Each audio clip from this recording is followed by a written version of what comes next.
They aren't even trying to hide it anymore. If you thought the online outrage over Argentina's path through this World Cup was loud before, FIFA just poured rocket fuel directly onto the fire. For the colossal semi-final clash against England in Atlanta, FIFA has officially announced the head referee, American official Ismail El Fath. On paper, he is a highly decorated two-time Major League Soccer Referee of the Year. But on the internet, he has a completely different title. Fans are already calling him Lionel Messi's favorite referee and Argentina's ultimate lucky charm. Why? Because Lionel Messi holds a flawless 100% career win record whenever El Fath is on the pitch. El Fath was on the touchline as the fourth official when Messi lifted the World Cup in Qatar. He was holding the whistle when Inter Miami won their historic Leagues Cup final. And now, in the biggest match of the summer, FIFA hands the keys to the one man who seems destined to watch Messi win. Coincidence? Or is the script finally locked in? To understand why the internet is melting down over this, you have to look at the history between these two. Since Messi arrived in the United States, his teams have played exactly 4 matches with Ismail El Fath holding the whistle. The result? 4 wins, 0 losses, and 0 draws. A perfect, flawless record. And it's not just that Messi's teams win under El Fath, it's that Messi absolutely dominates. Across those 4 games, the Argentine has racked up an unbelievable 4 goals and 4 assists. Whether it's the high-drama 2023 Leagues Cup final against Nashville, a routine 4-1 destruction of the New England Revolution, or a wild 4-2 Florida Derby where Messi bagged a vintage brace, El Fath's presence is practically a guarantee of magic. He is the ultimate good luck charm, the one referee under whom Messi never has a quiet night. But let's strip away the hype for a second and look at the cold reality staring England in the face on Wednesday. Because the threat in Atlanta isn't just Lionel Messi's left foot. It is a pattern of staggering convenience that has trailed this Argentina side like a shadow since the very first day of this tournament. And once you trace their steps, you realize the carpet wasn't just rolled out for them, it was vacuumed. It started in the draw rooms before a ball was even kicked. Argentina's path to the semifinals did not just look favorable, it looked like a VIP passage. They bypassed every single heavyweight in the top 15 of the global rankings, cruising through a bracket that felt almost custom designed to keep them pristine for the Final Four. And the logistics? A masterclass in luxury.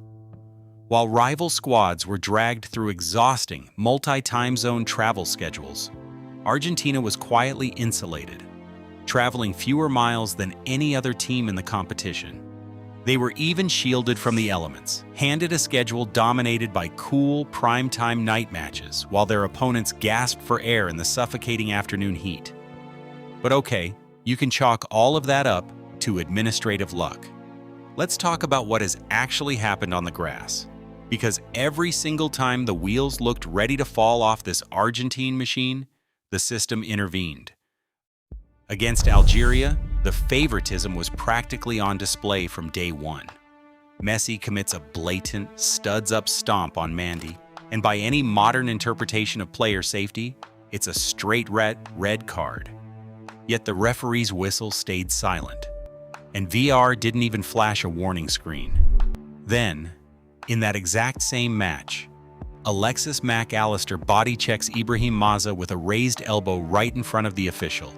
No card, no review, and yet another physical infraction simply erased from the record. Against Austria, a clear foul in the build-up to Argentina's opening goal went entirely unreviewed, as if the video technology suddenly suffered a blackout at the exact second they needed a breakthrough. Against Cape Verde, the refereeing took on a cynical edge. A physical match defined by unpunished elbows was decided when Messi was allowed to take a quick free kick and score before the Cape Verde goalkeeper had even finished organizing his defensive wall. A blatant violation of standard game management, yet the goal stood. And the Egypt game? It wasn't a football match. It was a crime scene. A historic travesty where 11 distinct, glaring refereeing errors occurred, and every single one of them tilted the pitch in Argentina's direction, practically dragging them over the line. But the most brazen moment of all came against Switzerland. With the Swiss gaining momentum, the referee manufactured a second yellow card for simulation, not in the penalty area where dives are actually penalized, but right in the center circle. A completely fabricated decision, virtually unprecedented in the history of the sport, designed solely to neutralize a Swiss side on the verge of an upset. If you want to put all of this down to simple coincidence, the mathematics will stop you in your tracks, because numbers don't have a favorite player. Look at the statistical reality of how this tournament is being run. On average, Argentina is allowed to commit more than 7 fouls before a referee finally decides to pull a yellow card out of his pocket. Their opponents? They get booked after barely 3. This is a statistical canyon. Argentina is allowed to commit more than double the fouls of their opponents before they face any real disciplinary consequences. Are we honestly supposed to believe that a gap that massive is just a coincidence?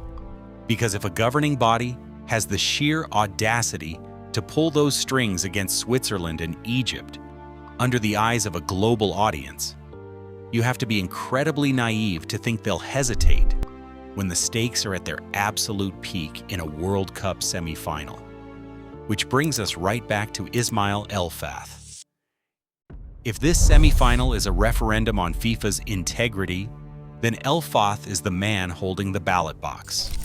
The Moroccan-American official is one of North America's top referees, known for keeping a firm grip on highly physical matches. But in this context, his resume carries a list of coincidences that are almost too perfect. When Messi lifted the World Cup in Qatar, El-Fath was standing on the touchline as the 4th official. When Messi won his very first trophy in America with Inter Miami, El-Fath was the head official making the calls. In fact, Messi's teams boast a flawless 5-0 career record when El-Fath is involved in any capacity. A flawless 100% win record. There is no smoking gun here, and FIFA's refereeing chiefs will fiercely defend the independence of their officials. But when you stack these incredible coincidences on top of a tournament already buckling under the weight of suspicious decisions, El-Fath isn't just refereeing a football match on Wednesday. He is walking into a trap where every single whistle will be treated like a piece of evidence in a global trial. So where does that leave us? It leaves us with the most explosive match of the summer. Either England is good enough, clinical enough, and focused enough to completely shatter the script, beating both Argentina and the shadow of suspicion by sheer footballing dominance, or the pattern survives one more round, and the accusations against the governing body go completely nuclear. If the match is allowed to be decided on the grass, we are in for an absolute classic. But the real question hanging over Atlanta is not tactical. It's whether the grass is the only thing determining the winner. Do you think England can break the curse? Or is Messi's march to a final already set in stone? Lock in your predictions in the comments below before kickoff, and I will see you right back here at full time to break down every single card, penalty, and VAR decision frame by frame.